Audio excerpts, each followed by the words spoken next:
Ideate BIMLink now includes expanded material type editing with the ability to swap appearance, physical and thermal material assets across all materials within the project. Within Ideate BIMLink, the existing Material Project Standards link has been updated to include appearance, physical and thermal material assets.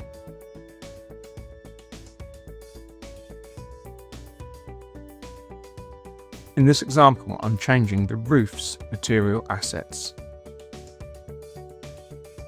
You can change and swap the material assets within the BIMLink UI. Or for faster bulk editing of the material assets, export to Excel.